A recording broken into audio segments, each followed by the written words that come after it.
আমার কাছে সবসময় জার্নিটাই আসল, নট দ্য ডেস্টিনেশন। অ্যাকচুয়ালি আমাদের পুরো লাইফটাই একটা লম্বা জার্নি, তাই জিভি যাওয়ার জার্নি রইল এই পর্বে।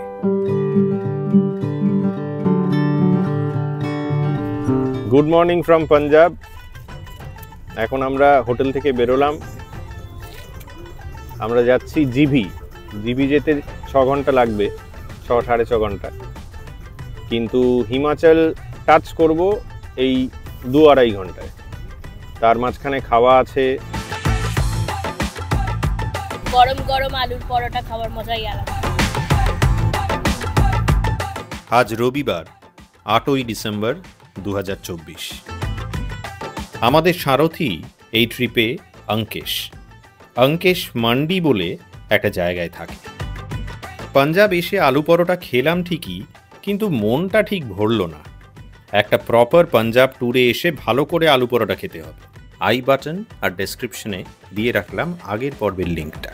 এখন আমরা হাইওয়ের ওপরে রয়েছি। এখানে মৌসম্বি, কমলা লেবু এসবগুলো পাওয়া যাচ্ছে। তো সবাই মিলে আমরা একটু কমলা লেবু নিয়ে নিই আর জুসও খেয়ে নিই। यहाँ पर हम आज 15-20 दिन हुए हैं और ये चले गए फरवरी की लास्ट तक। मेरे परिवार में मम्मी डैडी पूरे हो गए, इसमें मैं हूँ तो मेरे घर वाले 2 जवाक हैं। 500-700 रुपये बन जाता है।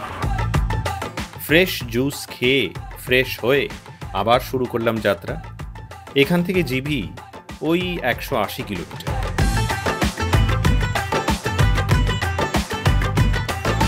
এই পাঞ্জাবের হাইওয়ে রাস্তাটা দারুণ, একদম স্মুথ রাইড।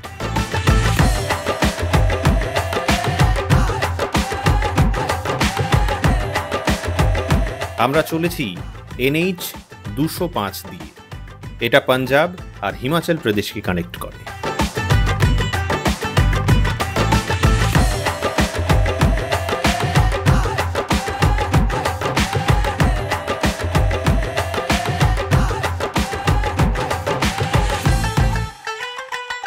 সামনেই এসে গেল পাঞ্জাব আর হিমাচলের বর্ডার।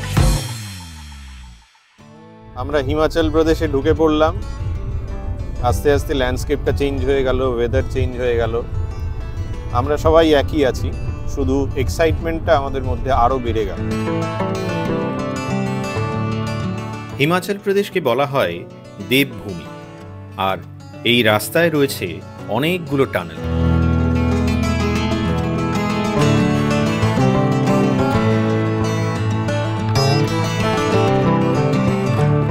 এগুলো সবই নতুন তৈরি হয়েছে। চণ্ডীগড় থেকে মানালি যাবার পথে 12টা টানেল পড়ে, আর 13 নম্বর হলো অট টানেল।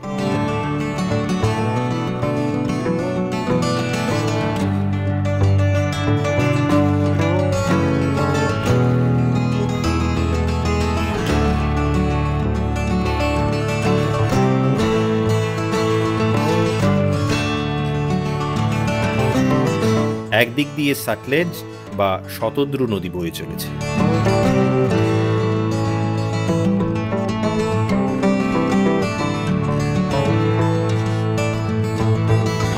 মানালি যাওয়ার এটা একদম নতুন রাস্তা। 1 বছর হলো তৈরি হয়েছে, বেশ সুন্দর রাস্তা।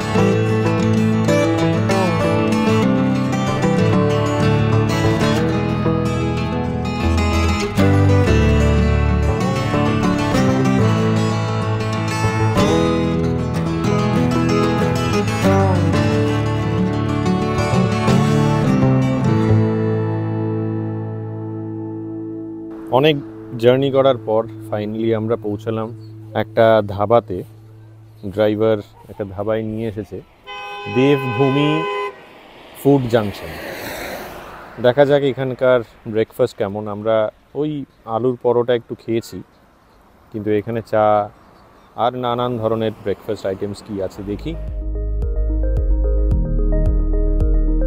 চিলি চিকেন আর নুডলস দিয়ে লাঞ্চ করে নিলাম, কারণ পথে নাকি আর কোথাও দাঁড়াবে না আমাদের ড্রাইভার, একদম সোজা জিভি।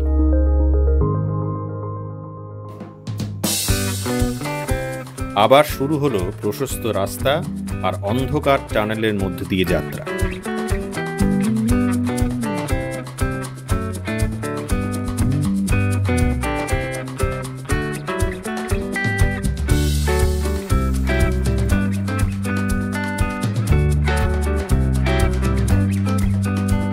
কিছু দূর গিয়ে ডান দিকে পড়ল সুকতি খাত নদী।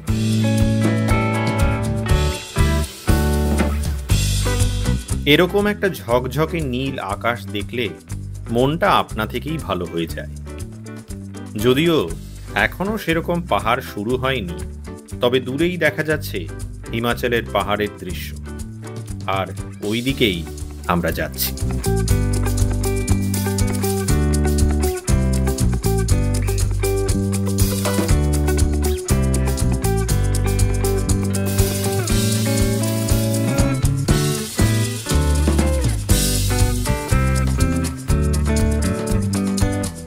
ক্রমে 6 এবং 7 নম্বর টানেল পেরিয়ে গেলাম।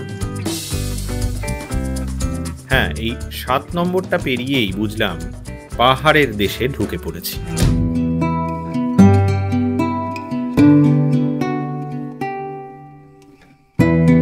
দেশের এই অঞ্চলে নর্থ বেঙ্গল বা সিকিমের মতো সরু রাস্তা নয়, এখানে সবই চওড়া চওড়া রাস্তা।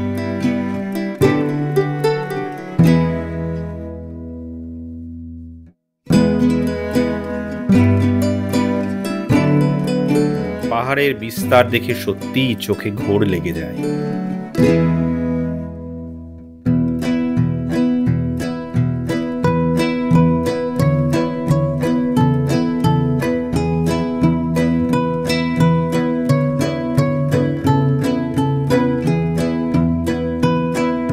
পেট্রোল পাম্পের পাশেই পেয়ে গেলাম ফ্রেশ সবজি।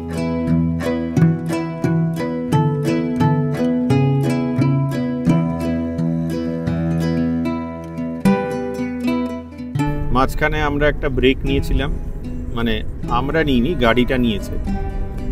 গাড়িতে একটু তেল ভরা হলো, আর আমি একটু কলা টলা কিনলাম কালকে ব্রেকফাস্টের জন্য।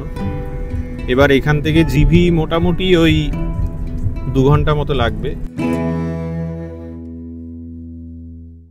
পেরিয়ে গেলাম বিয়াস নদী আর তীর্থান নদীর কনফ্লুয়েন্স। এখান থেকে শুরু হলো তীর্থান নদী আর তার সঙ্গে তীর্থান ভ্যালি।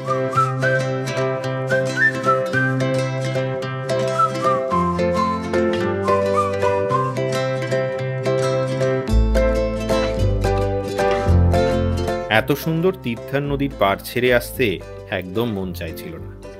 একদিন এখানে থাকার ইচ্ছা ভরপুর রইল।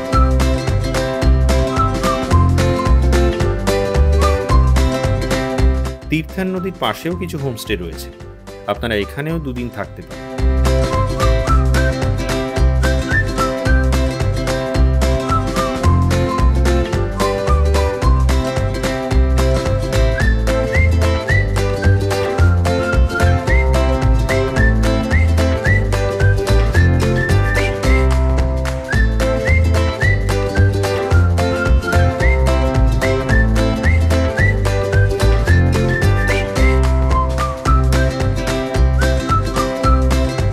পথে দেখতে পেলাম হিমাচলের একটা লোকাল রিলিজিয়াস ট্র্যাডিশন। শঙ্খচূড় মহাদেবকে নিয়ে এনারা গ্রামগুলো প্রদক্ষিণ করে। বেশ ঢাক ঢোল বাজিয়ে হয় যাত্রা। ওই চলেছে সামনে হিম বাস। হিমাচলের সব আনাচে কানাচে ওদের বাস চলে।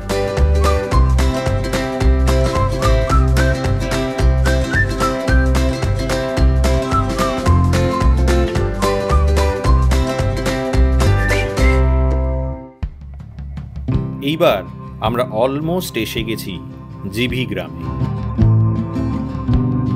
আমাদের ট্রি হাউসটা আবার জিভি মার্কেট থেকে 5 কিলোমিটার ভেতরে।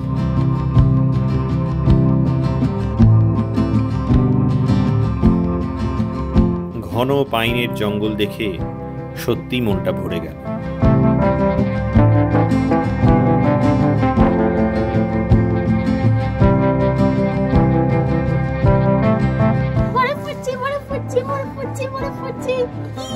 আমরা এসে গেছি জিভিতে। আমাদের সামনে বরফ পড়ছে, এখন হালকা হালকা বরফ পড়ছে। সবার কেমন লাগছে? যেটা দেখতে এসেছিলাম সেটা প্রথম দিনেই জিভিতে এক্সপেক্ট করি চলেছে ফার্স্ট ডে, যেটা চাইছিলাম ফার্স্ট ডে পেয়ে গেছি।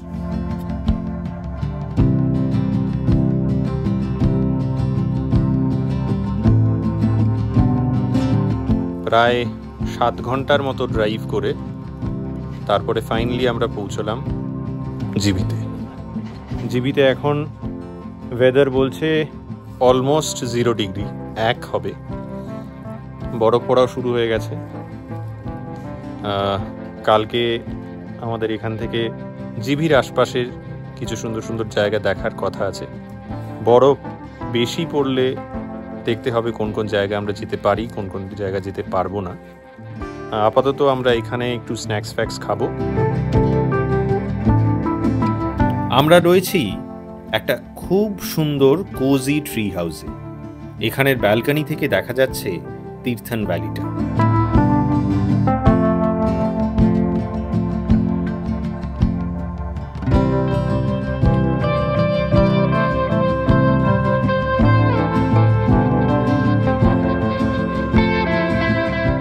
ফ্রেঞ্চ ফ্রাই, পকোড়া আর কফি দিয়ে সারলাম সন্ধ্যের স্ন্যাক্স। আর রাত্রে ছিল চিকেন কারি, রাইস আর রুটি। আজকের মতো সব কাজ শেষ, ডিনারও কমপ্লিট হয়ে গেছে, সবাই মোটামুটি শুয়ে পড়েছে। শোয়ার আগে আপনাদের আগের এপিসোডে আমি বলেছিলাম না আমাদের একটা স্ক্যাম হয়েছিল। তো সেই ঘটনাটা হচ্ছে চণ্ডীগড় এয়ারপোর্টে যখন আমরা নামি, তারপরে আমরা ইন ড্রাইভে 2টো ক্যাব বুক করি। তো সেখানকার 2জন ড্রাইভার যেটা করে আমাদের বলে যে আমাদের নাকি পার কার 300 টাকা করে ট্যাক্স দিতে হবে এক্সট্রা। সেটা আমাদের একটু খটকা লাগে। তখন আমরা ওনাদের জিজ্ঞেস করি যে এটা কোথায় লেখা আছে, কোনো অফিসিয়াল কোনো কিছু রিটেন কিছু আছে? তখন ওনারা ন্যাচারালি বলতে পারেন না। তারপরে যেটা হয় আমরা ক্যান্সেল করে উবার করি। উবারের ভদ্রলোক বলেন এটা নাকি পুরোপুরি একটা স্ক্যাম। তো আপনাদের বলার এটাই যে আপনারা যারা চণ্ডীগড় এয়ারপোর্টে নামবেন, ইন ড্রাইভ একদম বুক করবেন না, ওলা বা উবার করবেন বা ওখানকার লোকাল ট্যাক্সি করবেন। এটাই বলার ছিল। আজকে সারাদিন বেশ ভালোই এনজয় করে একটা সুন্দর জার্নি করে আমরা জিবিতে এসেছি। কালকে আমরা জিবিটা একটু ঘুরে দেখব আর আপনাদেরও দেখাবো। ঠিক আছে, ভালো লাগলে একটু লাইক, শেয়ার, কমেন্ট করে দেবেন আর চ্যানেলটা সাবস্ক্রাইব করবেন। ঠিক আছে, শুভরাত্রি, কালকে দেখা হচ্ছে।